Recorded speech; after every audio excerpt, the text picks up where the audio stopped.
기쁜 소식을 말합니다. 코로나 바이러스로 인해서 온 세상 힘든 가운데 있는 요즘 사람들에게 기쁜 소식이 무엇입니까? 라고 묻는다면 사람들 어떻게 생각할까요? 아마도 코로나 바이러스에 대한 백신이 개발되었다는 소식과 코로나 바이러스의 확진자가 줄어들고 있다는 소식, 그리고 경기가 다시 회복되고 사람들이 정상적인 삶을 살게 되었고 성도들이 교회에서 예배를 드릴 수 있게 되었다는 소식, 이런 것들이 아마 좋은 소식, 복된 소식으로 아마 느껴질 겁니다. 그런데 오늘 본문의 마가복음의 좋은 소식, 복음이라는 이 단어는 우리가 생각하는 것과 조금 다릅니다. 마가복음에 쓰였던 이 복음이라는 이 단어는 일반적으로 로마 황제와 관계가 되어서 소식이 전해졌을 때 복음, 복된 소식 이런 단어 썼습니다. 예를 들면 이런 겁니다.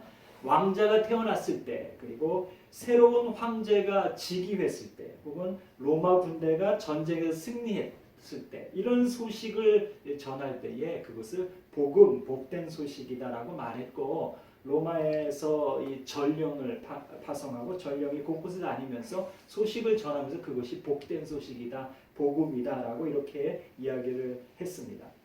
로마의 시저가 죽은 후에 사람들로 해서 신격화되었는데 그의 출생에 대해서 이렇게 설명합니다. 그의 출생에 대하여 세상을 위한 좋은 소식의 시작이다 이렇게 기록했습니다. 그런데 오늘 마가복음을 보면 마가가 예수님을 소개하면서 바로 그 동일한 문장으로 표현하고 있음을 보게 됩니다. 이렇게 말합니다. 첫 문장에서 하나님의 아들 예수 그리스도의 복음의 시작이다 라고 썼습니다. 마가복음이 언제 쓰여졌는지 좀 더 이해하게 되면 성도들이 1절의 말씀을 들으면서 어떤 느낌을 느꼈는지 좀 더 깊이 이해할 수 있습니다. 마가복음은 AD 50년경과 70년경에 로마에서 쓰여졌는데 1차적인 수신자들은 로마에 있는 그리스도인이었습니다. AD 64년경에 로마에 큰 화재가 났어요. 불이 일주일 동안 불이 타서 온 도시를 태웠고 도시가 14구역이 있었는데 그 중에 10구역이 잿더미로 변했습니다. 당시 로마 황제였던 네로는 구조와 복구를 위해서 개인적인 돈을 많이 사용했습니다. 그럼에도 불구하고 사람들은 네로 황제가 로마를 좀 더 화려한 도시로 만들기 위해서 불을 지른 것이다 라고 의심했습니다. 이런 의심을 잠재우기 위해서 네로는 희생양을 찾았는데 그 희생양이 바로 그리스도인이었습니다. 그리스도인들에게 누명을 씌웠고 그리스도인들이 불을 질렀다라고 했습니다. 그래서 많은 그리스도인이 체포되었고 순교를 당하는 상황을 맞이하게 됐습니다. 바로 그런 상황 가운데 있는 성도들에게 하나님의 아들 예수 그리스도의 복음의 시작이다 라고 마가가 첫째 문장으로 선언하고 있는 겁니다. 당시 로마인들이 마가복음의 첫째 문장을 들었을 때 어떤 생각을 했을까요? 아마도 엄청난 충격을 받았을 겁니다. 왜냐하면 황제에게만 적용되었던 복음에 대한 소식이 예수님에게 적용됐기 때문에 그렇습니다. 그리고 로마 황제는 죽은 후에 신격화되었지만 예수님은 원래 하나님과 동일한 신성을 가진 하나님의 아들이기 때문에 예수님이 황제들보다 더 큰 권세를 가지신 분으로 선포되었기 때문에 로마인들이 이 이야기를 들었을 때에 도전이 되고 충격이 되었을 것이 분명합니다. 그러면 당시 핍박을 받고 있고 순교를 당하고 있던 그리스도인들이 예수님은 하나님의 아들 복음의 시작이다라는 선언을 들었을 때 어떤 생각을 했을 것 같습니까? 아마도 핍박을 받고 순교를 당하는 상황에서 예수님이 하나님의 아들이다라는 말을 들으면서 그것을 생각하면서 예수님이 로마 황제보다 훨씬 더 큰 권세를 가지신 분이시구나 라는 것을 생각하면서 위로와 소망을 얻게 되었을 겁니다. 만약에 여러분들이 하나님의 아들, 예수님이 하나님의 아들이시고 예수님을 통해서 비로소 복된 소식이 시작된다 라는 말씀을 지금 듣고 있는데 그 말씀을 들으면서 어떤 생각이 드십니까? 그 말씀이 여러분들에게 힘이 되고 위로가 되십니까? 정말로 예수님으로 인해서 복된 소식이 시작됐다라고 느끼십니까? 이런 마음들이 여러분 마음 가운데 있게 되기를 간절히 소원합니다. 그렇다면 예수님이 전하신 그 복된 소식은 정말 무엇입니까? 14절과 15절에 기록되고 있는데요. 이렇게 기록되고 있습니다. 요한이 잡힌 후 예수께서 갈릴리에 오셔서 하나님의 복음을 전파하여 이르되 때가 찼고 하나님의 나라가 가까웠으니 회개하고 복음을 믿으라 하시더라. 예수님이 정말로 좋은 소식이라고 생각하신 것, 그리고 그렇게 생각하시면서 전하신 복음은 무엇입니까? 하나님의 나라가 가까이 왔다라는 겁니다.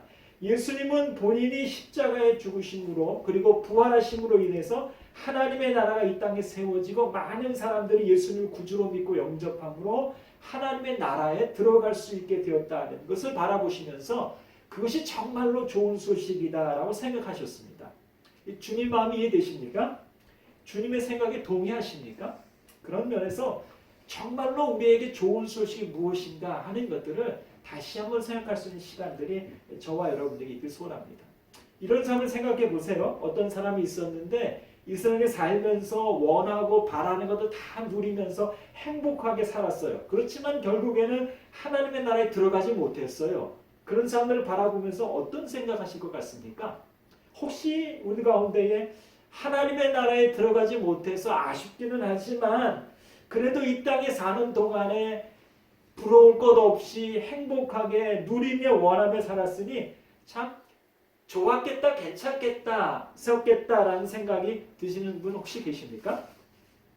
만약 그런 생각이 든다면 그건 정말로 하나님의 나라가 가까이 왔다. 이것이 정말로 복음이다, 복된 소식이다 라고 말씀하시는 주님의 마음을 전혀 이해하지 못하기 때문에 그런 생각을 하는 것이다 라고 말할 수 있을 것 같아요. 그런 면에서 주님과 다른 마음을 가지고 살게 되면 그런 생각들을 할 수 있게 된다는 것을 또 한번 기억하시고요. 그렇게 살아가는 삶은 믿음으로 살아가는 삶이 아니다라는 걸 또 한번 기억했으면 좋겠어요.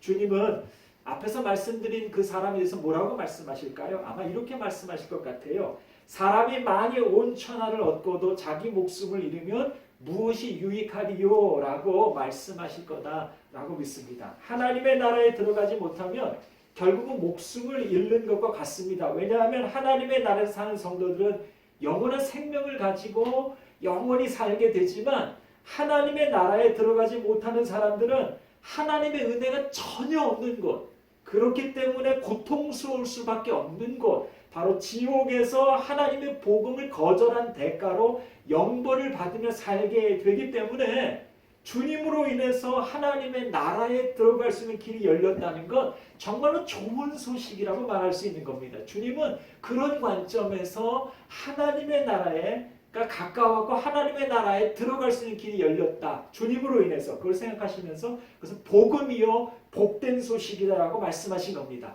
이 주님의 마음을 여러분 깊이 이해하시고 우리 땅 가운데 살면서 여러 가지 많은 필요한 것들이 없어서 불편하고 힘들고 어려울 때 있지만 그럼에도 불구하고 정말로 복된 소식은 하나님의 나라가 정말로 복된 소식이며 하나님의 나라에 들어갈 수 있는 길들이 예수님으로 인하여 열려졌다는 것이 정말로 복된 소식이다 라고 선포하신 주님의 마음을 깊이 이해하시게 되길 간절히 소원합니다. 그런 면에서 15분 후반전에 말씀하신 주님의 말씀을 늘 마음 안에 간직하게 소원합니다. 회개하고 복음을 믿으라. 주님이 이렇게 말씀하셨는데 이 말씀을 저와 여러분 늘 기억하게 소원합니다. 일상에 살면서 세상을 사랑하는 마음들이 늘 우리에게 있기 쉬운데 그 마음을 늘 회개하는 겁니다. 그리고 하나님의 복음을 믿는 성도로 살아가려고 애쓰고 수고하고 노력하는 겁니다. 그리고 주님의 복음을 거절하는 사람들에게 회개하고 복음을 믿으다라고 권면하며 돕는 우리들의 삶이 되어지기를 간절히 소원합니다. 아멘. 이제